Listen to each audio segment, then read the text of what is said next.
to, say, a change in commuting habits, for example. So, for example, you spend 2 hours every day walking to work, then 2 hours walking back home, but then you acquire a car and it only takes 20 minutes. Do you go back to walking then? I don't think so. Not unless you're in desperate need of exercise. But however, if you're referring to the dominant value system reverting back to the prior system within a few years, then I would apply the previous statement to that as well. Once you realize you have better, you don't go back. Anyway, question 5. How do you suggest convincing all politicians to step down and all the richest people to give up their money? How can you convince everyone to give up money? Well, this is a case of biosocial pressures. As the economic situation becomes more and more dire, the public will become more and more dissatisfied with the ever-growing disparity. Now, for one thing, this isn't actually a case of convincing politicians of anything. It's the public who are, the people that we're trying to reach, because it's the public who have the real power here. Because we have greater numbers. We have greater strength in numbers. I think the saying goes. Besides, even when it comes to the elites, they will not be giving anything up. Every human being on the planet will be gaining a standard of living that exceeds even the lofty lifestyles that the rich and powerful enjoy. Anyway, moving on. Question 6. Hey Adam, I was hoping you could help. People that need to control resources, maintain machines, govern society, at the very least crime, would have no reason to do the job. In what way could they be paid for doing this without giving them more than everyone else? People from the dawn of ages have never done anything for no reason. Why now? For that matter, even worker ants get a bigger meal portion as payment. Okay, to address the first part of your question, according to Peter Joseph's assessment in the Zeitgeist films, which I'll use as a general average, only around 5% of the Earth's population will be needed to do the necessary tasks that can't be done by a machine.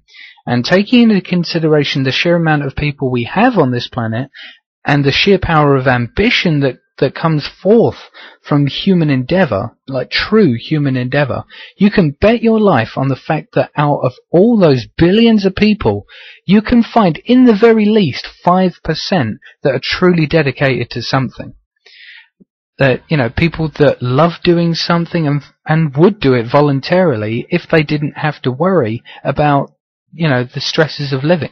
Think about it. Considering the amount of people currently in jobs around the world, what percentage of all those people actually truly love their job? I'm not talking about people who have been groomed into accepting their servitude and end up masking this acceptance as contentment. I'm talking about those who are truly fortunate to be employed in a job that is their personal passion.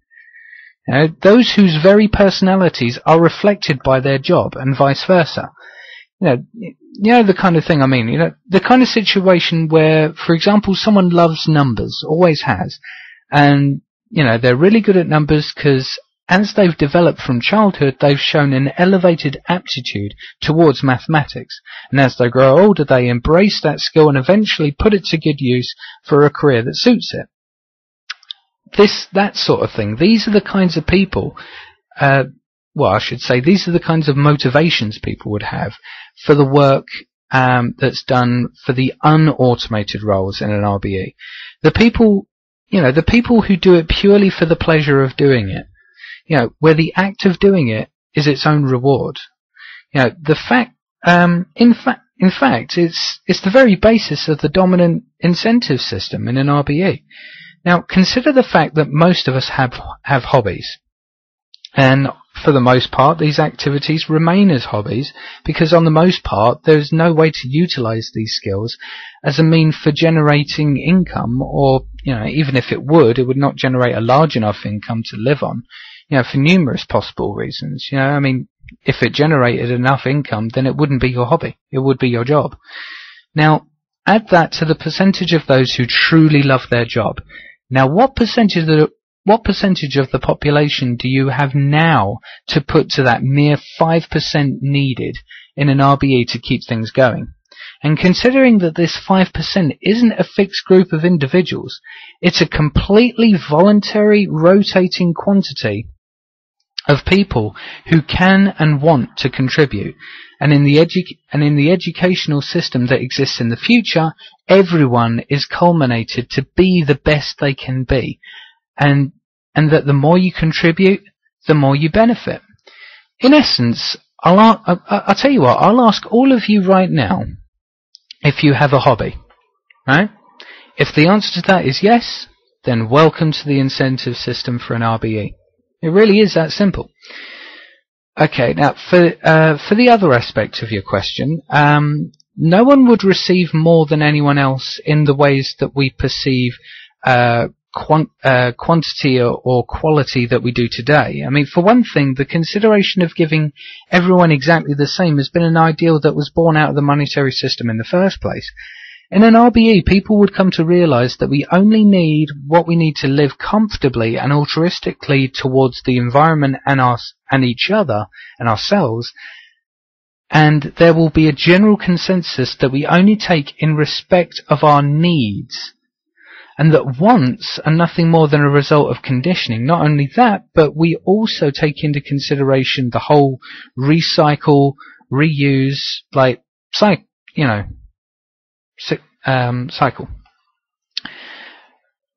But yeah, I mean,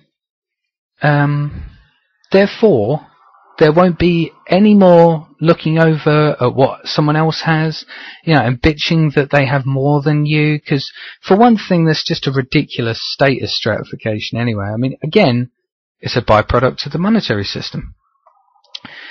As for your final statement about ants, I'm sorry to correct you here, but all ants, besides the queen, are workers in some capacity. They all perform some task, and they all receive an equal amount of the food. Generally equal amount anyway. They don't, use sets of scales. Oh, you got that, you got that, you got that. So, I mean, if you want to hold up any kind of ant as the lazy one, blame the queen. Okay? Because she gets all the benefits while doing none of the grunt work. The idea of certain ants receiving payment for what they do is actually quite silly. I'm sorry, but, because their brains are too simplistic to have an incentive system more complex than the very basic functionality of and knowledge that they have to do what they can to support the longevity of the hive. A lot of their actions are compelled by the use of different pheromones. So, ant incentives are very, very different from ours for multiple reasons. However, I must concede with you on one point, though, that no one has ever done anything for no reason. Anyway, question 7.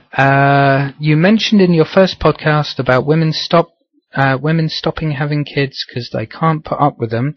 Most of them stop because nature steps in and stops them. If nature did, they would never stop draining the planet. Actually, I would agree with you 100%. I mean, it's a case of both. I mean, when I gave the reason in my first podcast, I was making a comical remark, but yeah, I completely agree. Nature is the overriding law set that we must all adhere to. And plus you make a very valid point. I mean, people continuing to procreate in the state of affairs we are in right now is beginning to become more than a drain on resources, and hence a drain on the planet. In fact, I'll tell you what, it reminds me of a billboard sign I saw recently. It was in Chatham in Kent. It was near the train station. It was a sign by Unison, would you believe? And displayed along the top of it in big, I think it was 3 or 4 foot high block capital letters. It said, "Stop having children." I just found that hilarious and actually quite apt, certainly for the kind of place Chatham has become. Okay, question 8. How would problems like tailgating be solved in a resource-based economy? Well, okay, well, I wouldn't say tailgating is a grave concern, but since the utilisation of individual transportation would be nowhere near as rampant as today, it's rather inefficient and thus not in our considerations to provide personal transportation for every single use that we want to put it to. I mean, one of the reasons why individual transportation such as cars were developed in the first place is because we've never really put enough effort, resources and efficiency into robust, dependable and efficient public transportation. It's one thing to generate the luxury and individual feeling of independence and freedom and power by giving someone their own car. However, if public transportation was designed to excel towards that goal as well, then there wouldn't be the need for everyone to have their own car. I mean, of course, cars would be provided for personal transportation that the public transportation wouldn't necessarily cater for, such as things like exploratory excursions, if you want to go off the beaten track, so to speak, or unforeseeable reasons like why someone would need to leave a city for whatever reason. But however, this will still be based upon the same constant loop system, very much like a car rental system or a library system, works today. But when it comes to the elimination of all car accidents, there is a technological solution that exists today. It's called self-drive systems. The constituent elements of this technology already exist, and they're used a hell of a lot, and when combined, they can change the face of automobile transport indefinitely. I'll tell you what, I'll give the list of the ones just off the top of my head. I mean, Doppler radar, for one thing. That's used for a wide range of applications, from police's handheld speed sensors to aeroplane altitude instrumentation. If the application of this technology in cars seems a little foreign or space age for you, then consider the parking sensor. While they utilize ultrasound waves as opposed to microwaves, the technologies aren't a light year away from each other, are they? I mean, with the use of Doppler radar, cars will always know exactly how far they are from everything, and this will go towards preventing collisions altogether. I mean, it's not the sole solution for it, but it's one of them. Satellite navigational technology already exists today, and you can add this, for obvious reasons.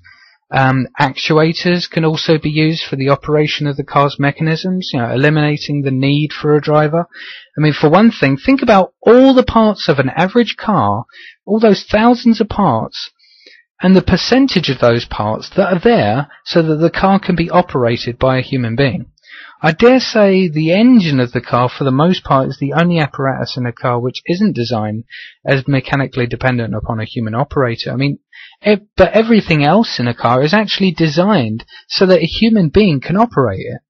And that's the point. If a car can drive itself, then think about the sheer amount of mechanics that are not even needed and the resources that are conserved, and therefore they're not even installed. That would alleviate the task of the vehicle's design even, a great deal to boot. I guess the final hurdle, I guess if you're ahead of me on this, would be to overcome the piano movers problem, as it's called in robotics. To tackle this, vehicle navigational systems would be programmed with motion planning technology in order to find their way around relative to other traffic on the road. Now, even having said that, the interest is to minimize the quantity of traffic on the roads anyway. I mean, traffic density is therefore reduced according to actual revised necessity. Now think about the main reason why the roads are clogged to begin with. People commuting to their jobs. They're life-wasting jobs that won't even exist in an RBE. So it stands to reason in a certain capacity anyway, that when you eliminate around 95% of jobs, then you also eliminate 95% of the traffic. Another thing that will physically inhibit